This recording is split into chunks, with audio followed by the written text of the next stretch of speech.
Hey guys, welcome back to other new video. आपका स्वागत है सैनविक लॉ गुरु चैनल पे। तो आज के वीडियो में मैं आपको बताऊंगा what is one word substitution और साथ ही साथ कुछ क्वेश्चंस भी सॉल्व कराऊंगा ताकि आपको समझ में आ जाएगा। तो चलिए स्टार्ट करते हैं आज के वीडियो को। और अगर आपने अभी तक सब्सक्राइब नहीं किया है तो सब्सक्राइब आप कर दो ताकि आपको और भी इंग्लिश ग्रामर से रिलेटेड वीडियोस मिलते हैं या फिर लॉ से रिलेटेड वीडियोस मिलते हैं। तो चलिए स्टार्ट करते हैं आज के वीडियो को। तो सबसे पहले मैं थोड़ा इंट्रोडक्शन देना चाहूंगा कि वन वर्ड सब्स्टिट्यूशन होता क्या है। One word substitution is one of the integral parts of vocabulary. इसका सिंपली मतलब आता है कोई भी एक सेंटेंस है, सेंटेंस दिया हुआ है, उसको अगर आप रिप्लेस करना चाहते हो बाय सिंगल वर्ड, तब आपको वन वर्ड सब्स्टिट्यूशन का मतलब यही है। It simply means that a sentence has to be replaced with a single word. This area requires a good vocabulary to solve the questions well. One word substitution में आपका theory आपको पढ़ने का नहीं है, इसमें आपको सिर्फ एप्लीकेशन बेस्ड है। वन वर्ड जो भी रहेगा, जो भी वर्ड का मतलब रहेगा, अगर आपको सब याद रहेगा तो आपको जो भी कॉम्पिटिटिव एग्जाम्स दोगे उसमें बहुत हेल्प होगा।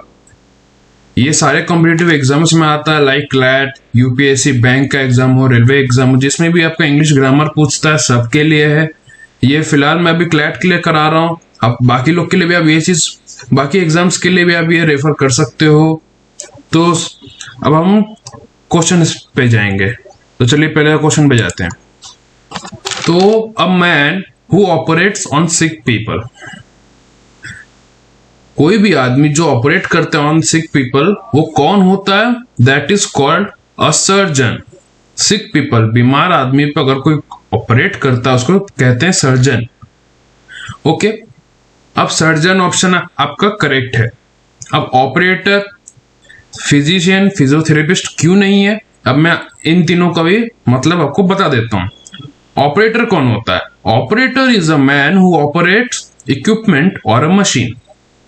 और physician, physician is a professional who practises medicine. Physiotherapist, a man who help people affected by injury, illness और disability through movement and exercise, manual therapy, education and advice। इन लोगों को कहते हैं फिजियोथेरेपिस्ट। ओके, अब हम लोग बढ़ेंगे नेक्स्ट क्वेश्चन पे। अ book containing summarised information on all branches of knowledge. तो पहला ऑप्शन हम लोग देखेंगे क्या है? डिक्शनरी है। नहीं, डिक्शनरी तो नहीं होगा। डिक्शनरी क्यों नहीं होगा? क्योंकि dictionary is a book containing list of word of a language in alphabetical order with their meaning। जैसे कि आप लोग जानते ही हो। माइक्रोस्कोप क्या होता है? माइक्रोस्कोप कोई किताब तो है नहीं, ऑप्टिकल इंस्ट्रूमेंट है। किस लिए काम आता है? For viewing very small objects. अब पेरिस्कोप क्या होता है? पेरिस्कोप भी एक ऑप्टिकल इंस्ट्रूमेंट है, किताब तो नहीं है, तो ये भी इस क्वेश्चन का आंसर नहीं होगा। पेरिस्कोप क्या होता है? It is an optical instrument that uses a system of prism, lenses और mirrors to reflect images through a tube. इसको कहते हैं पेरिस्कोप। अब बचा क्या? Encyclopedia. So the answer of this question is encyclopedia.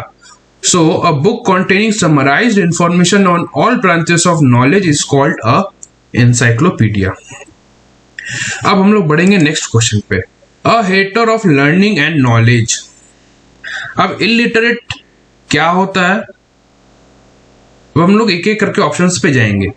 तो सबसे पहला ऑप्शन क्या है? इलिटरेट। इलिटरेट नहीं हो सकता। क्यों नहीं हो सकता? क्योंकि इसका मतलब क्या है?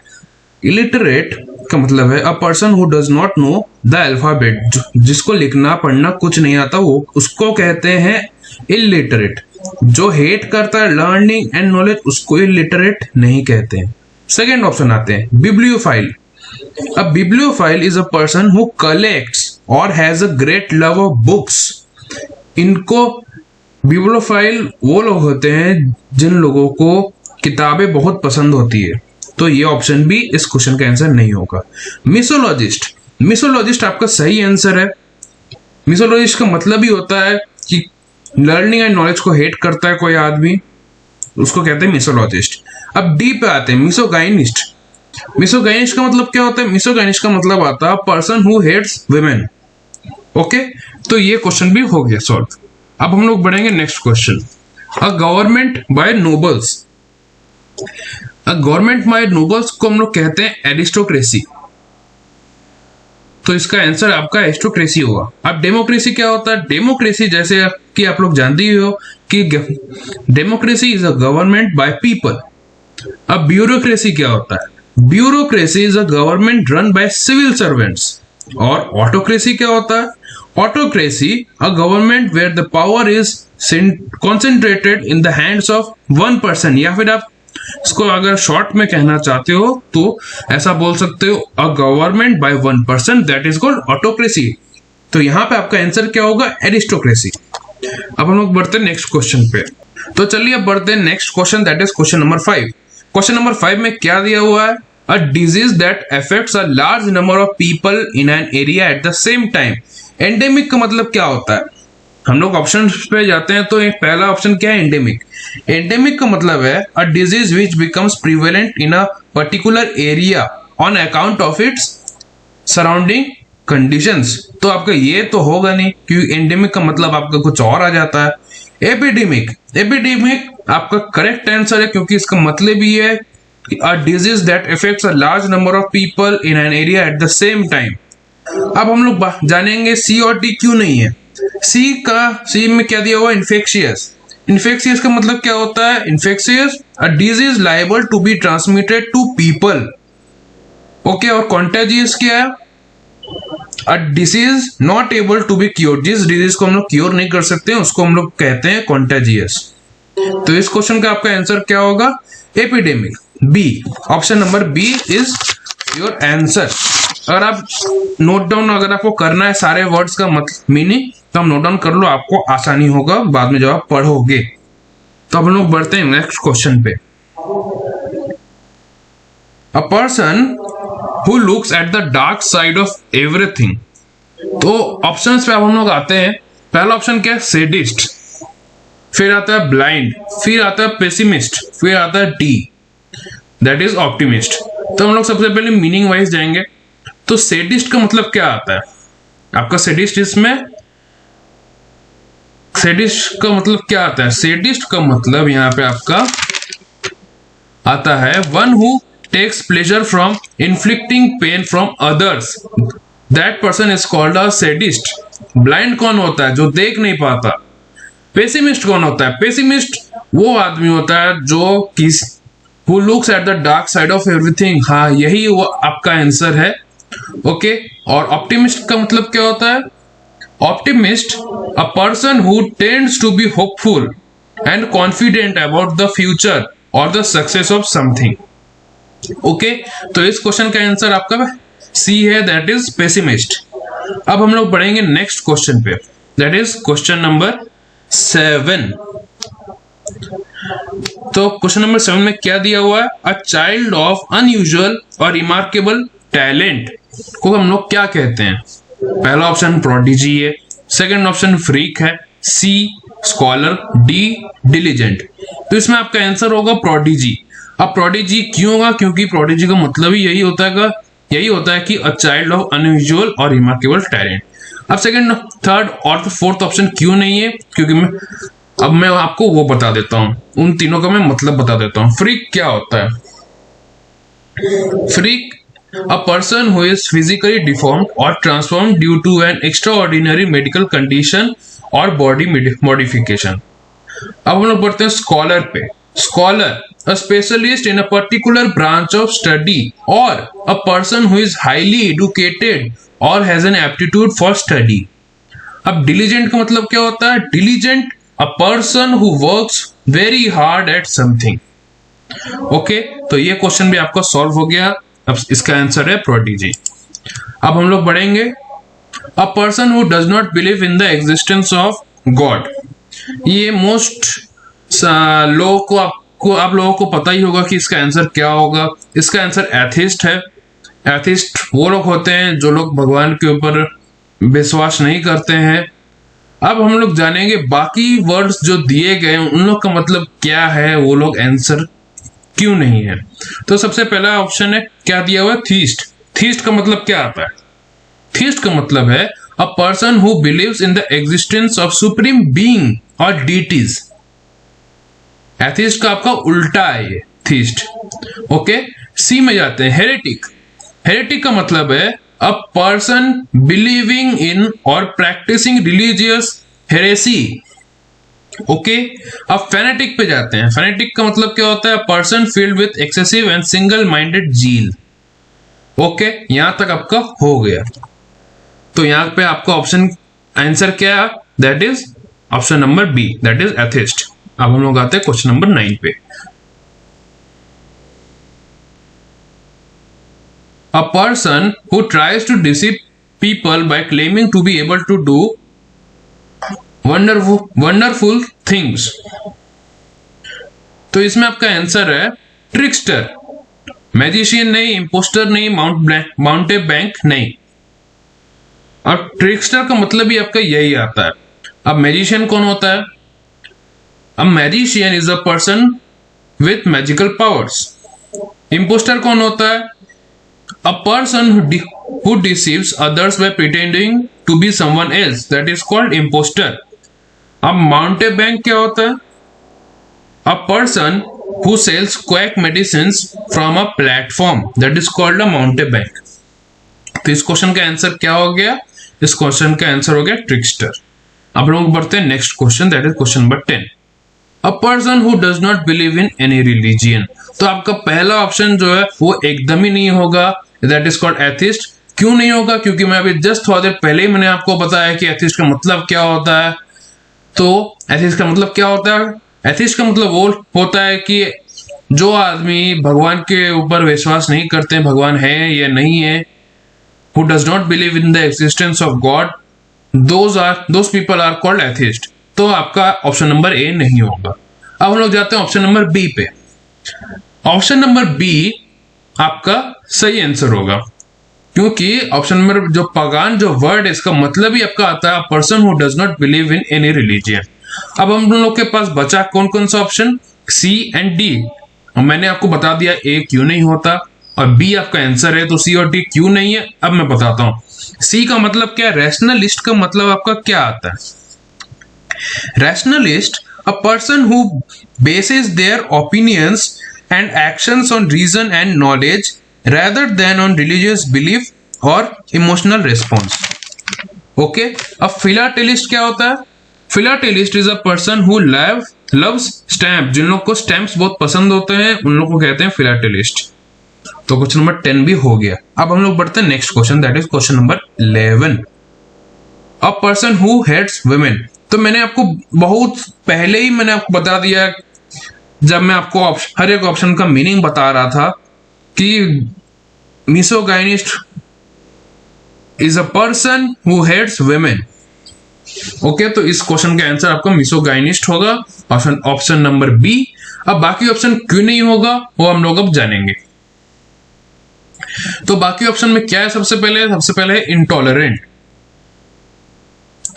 Intolerant is a person who is unwilling to accept differences in opinion or other ideas, or someone who is unable to handle something. Those people are called intolerant. अब हम लोग आते हैं बाइगैमिस्ट।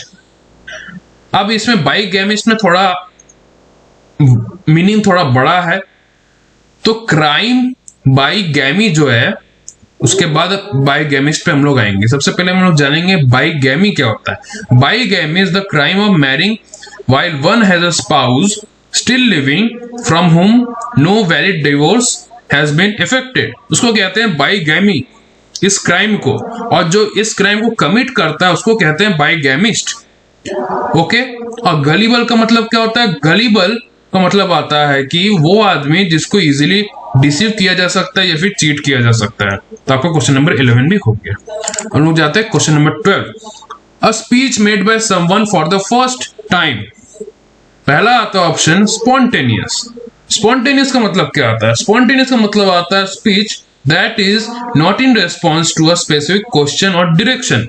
तो आपका स्पॉन्टेनियस आपका मीनिंग मैच नहीं कर रहा तो स्पॉन्टेनियस आपका आंसर नहीं होगा। अब हम लोग बढ़ते हैं option number b, that is extempore. Extempore का मतलब क्या होता है? Extempore is a speech delivered without preparation. तो आपका ये भी आंसर नहीं होगा। अब हम लोग आते हैं सी, मेडन स्पीच। हाँ जी, यही आपका करेक्ट आंसर है। Maiden speech is a speech made by someone for the first time. Okay, अब डी में आते हैं, that is called sermon. Sermon is an oration और लेक्चर बाय अ प्रीचर।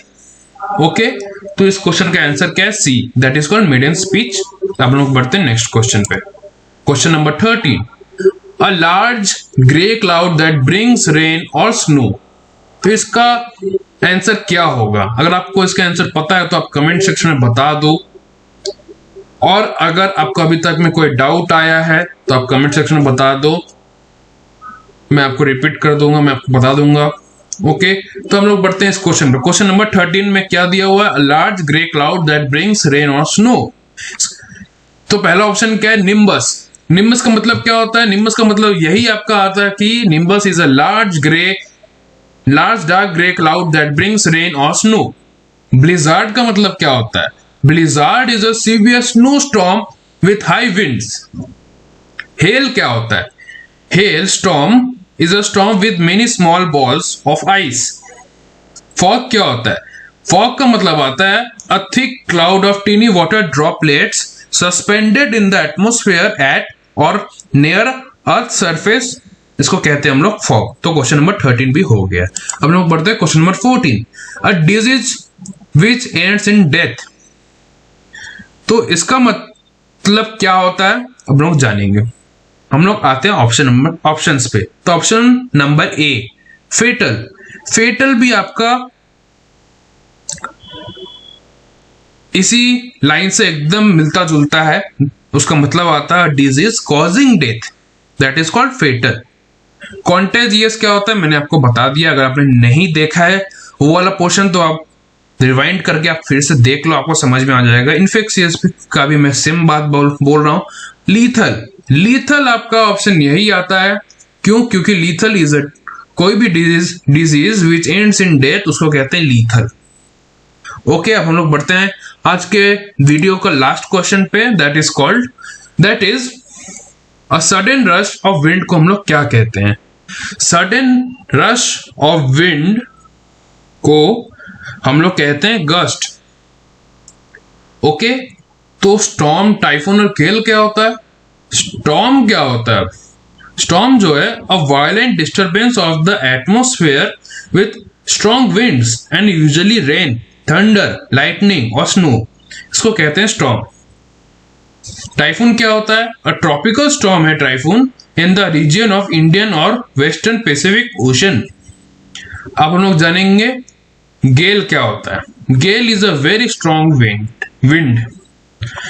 तो आई होप कि आपको ये वीडियो इंटरेस्टिंग लगा हो, और अगर पसंद आए तो लाइक कीजिए, शेयर कीजिए, ज्यादा से ज्यादा सब्सक्राइब करना मत भूलिए, ताकि आपको और भी इंग्लिश ग्रामर से रिलेटेड वीडियोस मिलते रहे। मैं ये वन वर्ड सब्स्टिट्यूशन का मैं और भी वीडियोस लाता रहूंगा, और उसके साथ ही साथ इंग्लिश ग्रामर का और भी वीडियोस लाऊंगा मैं साथ ही साथ। ये आपका क्लैट एग्जाम में बहुत हेल्प करेगा। क्लैट 2021 आ रहा है, मैं उसका क्रैश कोर्स करा रहा हूँ। अगर आप दे रहे हो तो आप जरूर देखिए, मैं उसका लिंक आई बटन में दे दूंगा। और अगर कोई डाउट आता है तो आप कमेंट सेक्शन में जरूर बोलिए। तब तक के लिए बने रहिए मेरे साथ। Thank you.